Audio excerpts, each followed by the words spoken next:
guud ahaanba dadka reer awdal isku duubanaya maanta gurmada dur ballaaran u sameeyay dadka abaaru ay soo barakiciyeen ee ka yimid gobolada Soomaaliland taasoo dawladda guddiga abaaraha bahda caafimaadka sidii dadkaasi doorka ay ku leedahay bulshada qaybaha kala duwan loogu gargaari lahaa ayaa maanta waxa gargaar bilaadantinimo loogu fidiyay dadka ku soo hayaamay deegaanka koonfurta gobolka Awdal ee deegaanka magaalo cad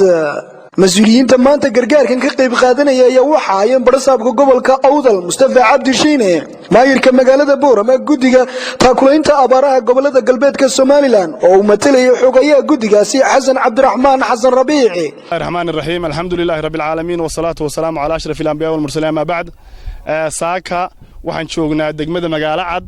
oo aynu 1500 oo qoys oo raashin ugu qaybinayno dadka soo guurtada deegaanka degan raashinka runtii waxa weeyaan waa raashin gudiga taakulaynta abaaraha ee gobolada Awdal iyo Selel ay hawl badan iska saartay runtii gudoomiyaha degmada magaalo cad kalena hormaadka kulliyadda caafimaadka ee jaamacadda Camuud ayaa sheegay inay saaka ku baxayaan gargaarkii caafimaad ee ugu tirada badnaa ee gudaha magaalada Boorama uga baxa daafeega inaan dadkeenii baahnaa u shaqeyno waqti adag baynu ku jiraa waqtigii la isku imtixaamay baan ku jiraa waqtigii la isgargaarayaan ku jiraa waxaan baaq u soo jeedinaynaa dadweynaha Soomaaliland Allah biidmilaahi kariin marka dadweynaha waxaan ku boorinaynaa in dhammaan laga wada qayb qaato dal iyo dibad magaalo iyo miyi nin walba wuxuu ka qayb qaadan laga qayb qaato baashuna haddii Ilaahay roobka inoo keenin waa la soo gaarayaan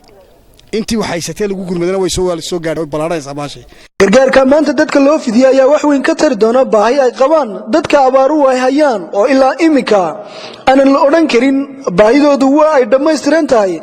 kadib markii iyagu ay ka soo hayaameen dhulkii ay ka yimid salaan dabadeed waxaan aad iyo aad ugu mahadnaqayaa ilaahayna inuu ka jasaaysiiyaan u bariyaa dadkii waxa la soo baxay ee yaani dadka masaakiinta ee deegaankooda ka soo barakacay ugu soo deeqay ee jeebkooda ka soo saaray ilaahay ugu bedelo miisaanka xasanaadka Allah ugu bedelo ummad baahan oo walaalihiina oo soo barakacday baa in dul saaran ilaahay baa gacantiisa lagu dhergay ilaahay baan gacmaha hooseysana inuu ilaahay raxmaadkiisi iyo naxariistiisa ballaarneedo caama oo wadanka wada gaadhay ilaahay inuu inala soo gaadho run ahaantii hawshan meesha ka socotana waa mid lagaga jawaabayo baaqi madaxweynaha jamhuuriyadda Soomaaliland runtii ugu horreyn waxaan doonayaa inaan u mahadceliyo halkan horta waxaan maanta halkan waxa lagu bixinayaa 1500 oo qoys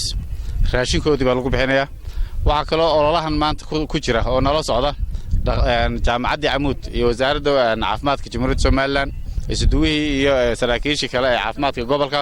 waxa kale oo nala socda isduwihii wasaaradda xanaanada xoolaha iyo tiimamkiisa isna caafimaadka xanaanada xoolaha waxay ahayd olole baaxad leh maanta oo loogu talagalay dadkan walaalina soo guurtada in lagu caawiyo marka maadeen waa Axmed Horri oo magaalada Boorama